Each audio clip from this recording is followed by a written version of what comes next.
Guys welcome back to my channel.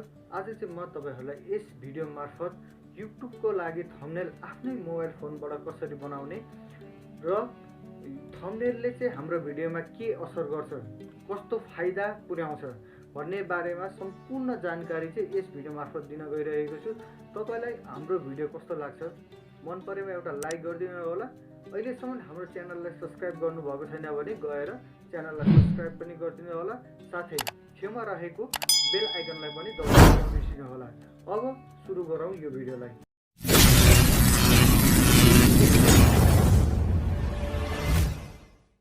Thumbnail आफ्नै मोबाइलबाट बनाउनको लागि तपाईले एउटा सानो एप डाउनलोड गर्नुपर्ने हुन्छ। त्यसको लागि चाहिँ तपाई प्ले स्टोरमा जानु होला। प्ले स्टोरमा गइसकेपछि तपाईले यहाँ पिक्सल ल्याब भनेर सर्च गर्नुपर्ने हुन्छ।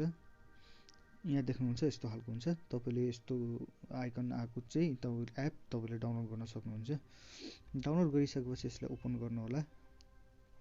ओपन गरिसकेपछि यहाँ माथि 3 डटमा जानु होला। 3 डटमा गएपछि यहाँ इमेज साइजमा जानु होला। त्यसपछि कस्टममा गएर युट्युब थम्बनेल चुज गर्नु होला र यसलाई ओके गरिदिनु होला। त्यसपछि चाहिँ तपाईले थम्बनेल बनाउँदाखेरि चाहिँ तपाईले एउटा फोटो पीएनजी हाल्नुपर्ने हुन्छ। अहिलेसम्म पनि तपाईलाई फोटो पीएनजी कसरी बनाउने भन्ने थाहा छैन भने माथि आई बटनमा चाहिँ एउटा भिडियो आउँछ, त्यो भिडियोलाई गएर हेर्नु होला। त्यसमा तपाईलाई सिकाइएको छ कि फोटो पीएनजी कसरी बनाइन्छ भन्ने। अब फोटो पीएनजी बनाइसक्नु भएको छ भने तपाईले यहाँ प्लस आइकन देख्न सक्नुहुन्छ। त्यहाँबाट फ्रम ग्यालरी चुज गरेर तपाईले चाहिँ आफ्नो फोटो पीएनजी यहाँबाट ल्याउन सक्नुहुन्छ। ल्याइसकेपछि अब यो फोटोलाई यहाँबाट सानो ठुलो गरेर एडजस्ट गरेर मिलाएर राख्न सक्नुहुन्छ।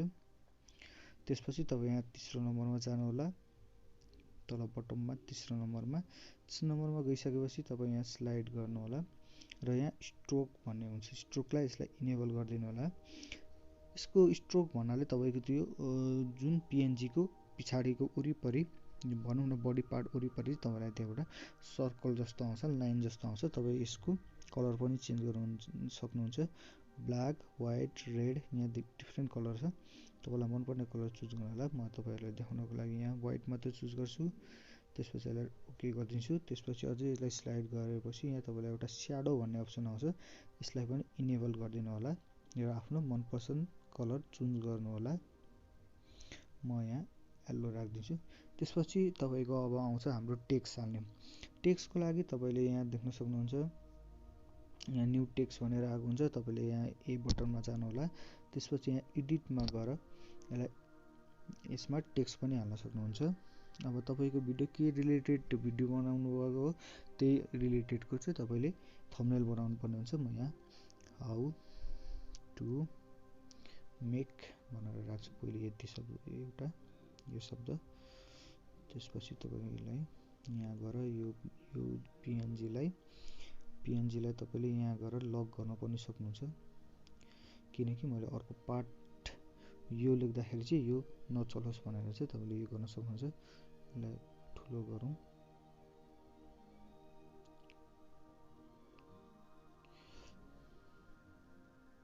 ठुलो गरेपछि यसलाई अब ए मा गएर तपाईले एबी फन्ट भन्ने आउँछ। एबी फन्टमा गएर आफ्नो फन्ट चुज गर्नुपर्ने हुन्छ। तपाईलाई जुन फन्ट मन पर्छ त्यो चुज गर्न सक्नुहुन्छ। मलाई यो फन्ट मलाई राम्रो लाग्छ, म यो फन्ट चुज गर्छु। त्यसपछि तपाईँ अब फेरि यसमै गएर यहाँ स्ट्रोकमा जानु होला। स्ट्रोकमा गएर फेरि यसलाई इनेबल गरिदिनु होला र तपाईको मनपसन्द कलर चुज गर्नु होला। यसलाई यसको पछाडीको स्ट्रोकको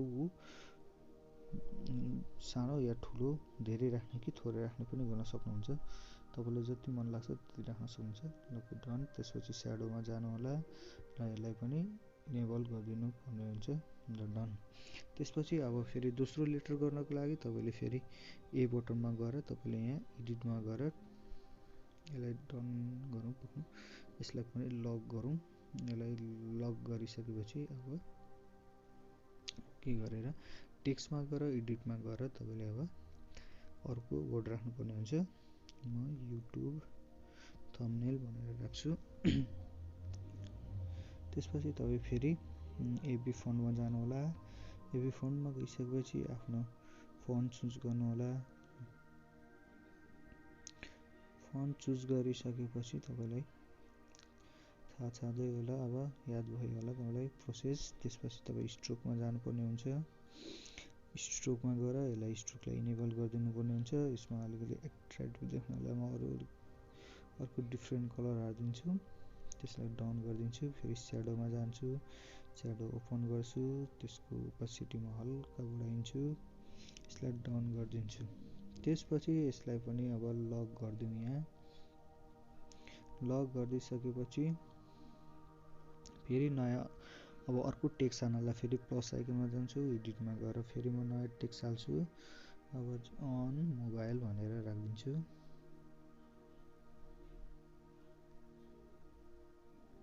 मोबाइल फोन डन भइसक्यो।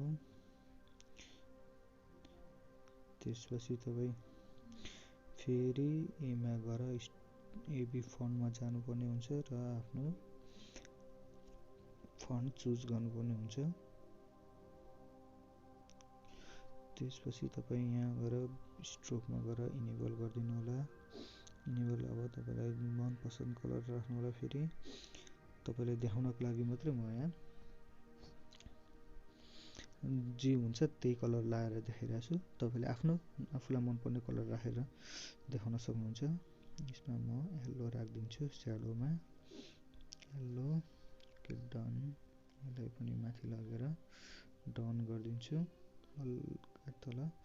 यसलाई पनि म यहाँ गएर लक गरिदिन्छु। त्यसपछि अब तपाईँले के को लागि बनाउन आँट्नुभएको भनेपछि युट्युबको थम्बनेल बनाउनको लागि तपाईँले युट्युबको थम्बनेल भनेर तपाईँले बनाउनु आँट्नुभएको। म अब यहाँ युट्युबको लोगो हालिदिन्छु एउटा फ्रम ग्यालरी। म अब यहाँ चुज गर्छु सोर्स, यहाँ पिएनजीमा गएर युट्युबको लोगो लिएर यसलाई डाउन गरिदिन्छु, सानो गरिदिन्छु लोगोलाई।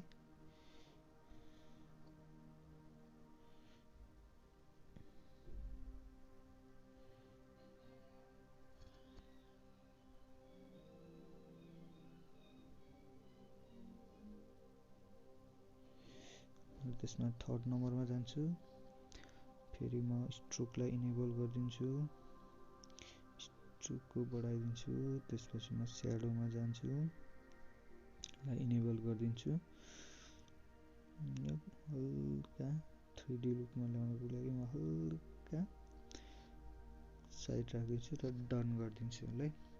अब यी सबै भइसकेपछि अब यसलाई सेभ गर्नको लागि चाहिँ तपाईँ यहाँ माथि फाइलको चिन्ह देख्न सक्नुहुन्छ। यहाँ प्लस देख्ने यतापट्टि, त्यहाँ गएर सेभ गर्न सक्नुहुन्छ। यहाँ गएर इमेजमा गएर तपाईँले सेभ टु ग्यालेरी गर्न सक्नुहुन्छ। हस् त आजको भिडियो तपाईँलाई कस्तो लाग्यो? मन परेमा लाइक गरिदिनु होला। अहिलेसम्म हाम्रो च्यानललाई सब्सक्राइब गर्नुभएको छैन भने हाम्रो च्यानललाई सब्सक्राइब गरिदिनु होला। साथै छेउमा रहेको बेल आइकनलाई पनि दबाउनु होला।